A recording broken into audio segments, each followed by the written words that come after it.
Hi guys, hope everyone's well. So I was just going to do some maintenance on the tank, on the 25 litre tank. There's quite a bit I want to catch up with on the tank, and I thought, you know what, I'm just going to grab the camera and record it live. Well, not live, but I'm just going to record it as and when. So if I make mistakes, I make mistakes, but I can't go back and edit it, can I? But I thought, you know what, this is probably a cool video. First things first, I'm going to say that a lot of the maintenance I'm going to do on this is probably more aesthetic than needing doing, if that makes sense. So let me explain. So a lot of the stuff's reached the top, and I kind of want to prune it so it's about halfway down, so it's got some space to grow again. The aerial advantage, the duckweed and stuff on top, has filled the top, so I want to kind of fill it out. Sorry, the floating plants at the top, the aerial advantage, they've covered the entire top of the tank, and I kind of want to thin it out to 50%, but I want to keep the Amazon frog bit at the front, and I'll have a look at what else is at the front and kind of move that to the back, and mainly get rid of the duckweed, but maybe a bit of salvinia because there's quite a bit on there. The rest of it I'm not too fussed about. It's just the Amazon frog bit and the bit of the salvinia I want to keep. So there's that's what I want to do. And then the dwarf sadge at the front, I kind of want to cut that down. I want to try and train it to grow as low as possible. I've heard people, or I've read people say that you can do that by keep pruning it. It teaches the plant not to grow so high. Now, I'm not 100% sold on that. I think what you're doing is taking some energy out the plant, and it's growing smaller, kind of like bonsai. So Ludwig Reppens and bit, it's starting to push new growth at the top, but I want to kind of prune it so it's about halfway down. I want all the stems at the back about halfway down, and try and trigger them to grow out, bush out a bit. So there are my plans. Let's get on with it. Most of my field of view here and area I've got to work in, it's got a camera in front of it, and just so it's going to make it a little bit difficult. So I'm going to push the salvinia out the way a bit. I think there's red roof floaters there as well. I'm not too fussed about the red roof floaters because I've got a ton spare. This isn't as going. I'm pushing all the duckweed to the back with it, so I'm going to take that out. Popping in a little. What else I want to do? I want to try and I want to test the water parameters. Do you know what I'm having?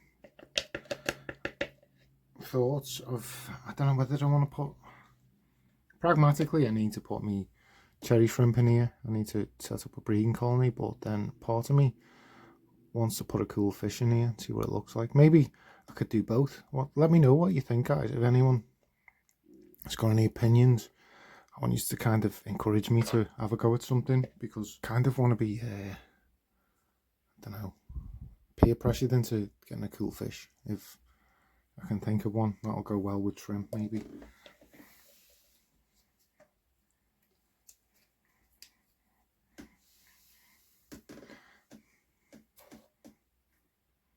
I'm trying to go round the Amazon sword. Amazon frog bit, sorry. So that's about half of it, isn't it? I'll take a little bit more off for good measure, because I'm going to need an area to work in, aren't I, to prune them stems and stuff. So there's a nice scoop of duckweed here and get rid of without touching all the, oh no, myself in here. I don't know whether people are, there might be people who are a little bit new to planted tanks who might feel a bit nervous about doing maintenance, kind of putting it off. But if you put maintenance off that needs doing, it catches up to you, and then you might start getting little problems based on those bits of maintenance you needed to do and were reluctant to do. That's looking better in my eye. It's also opened the tank up a bit. Right, I'm going to move this Amazon frog bit back. I don't know whether you can still see my hand up there. Probably can't, but for once I'm not looking at the camera lens. Not the camera lens, the screen capture thing. I'm looking at the actual tank. I'm going to take this down. I'm going to start in the middle. God, these scissors are so big. I think maybe there. I think I want to try and encourage you to, it's like cutting someone's fringe, I think.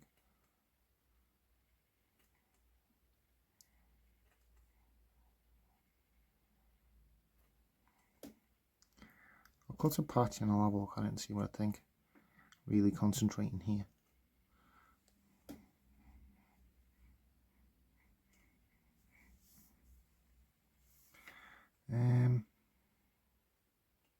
Maybe that'll do for now.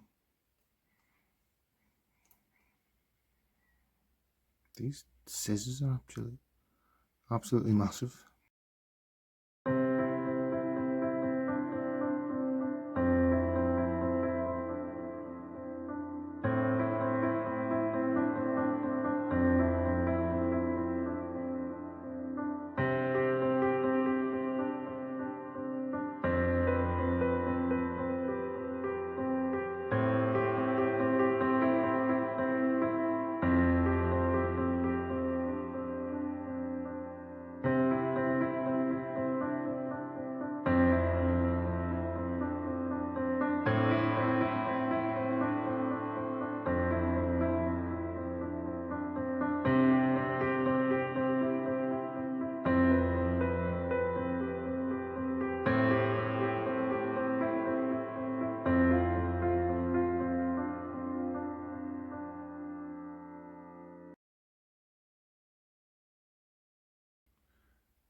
So there we go, guys. I bet you're relieved that I'm not your barber cutting your fringe.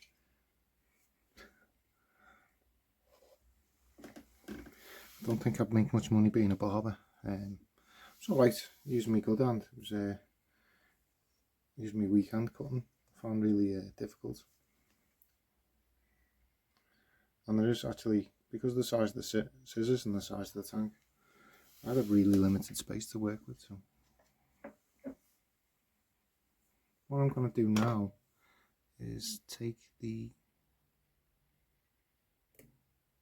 tips off these. I mean, I could probably plant these tips, couldn't I?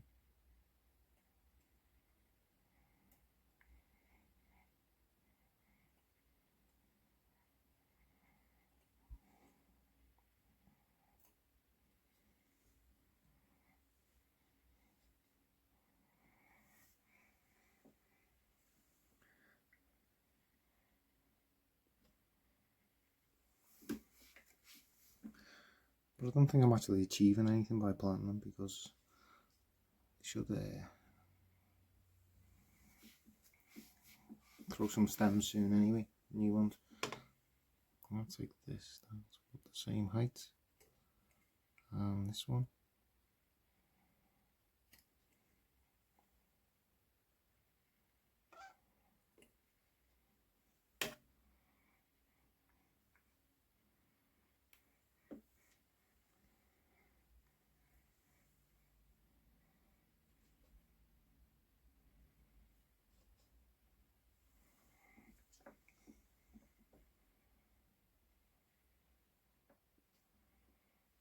There we go. I think I've taken out probably enough plant matter to start another with a small tank like this, but I'll give everything space to grow into. I'm a little bit worried, not worried, I'm a little bit conscious of the fact that it's only 4 weeks old and everything's only just started kicking in, and I've done a big prune.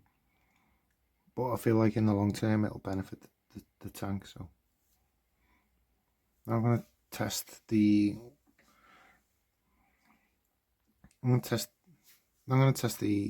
ammonia, nitrite, and KH and GH, and see where they're at. If there's no ammonia and nitrite, I'll have a look at the nitrate, but if there's still ammonia and nitrite, I won't bother. So the results are as follows. It looks like there's absolutely zero ammonia in there. It's a little bit green on the camera, but it's yellow. And then that's me nitrite. There's nothing. There's absolutely no pink in there. And then KH is on 6, and The GH, which I thought would be extremely low, is quite steady actually. It's on 8, so KH could be doing with being at 7 plus, but at the moment it's I'm not too fussed about 6. So all the results telling me it's ready for fish or shrimp. So that's it done, guys.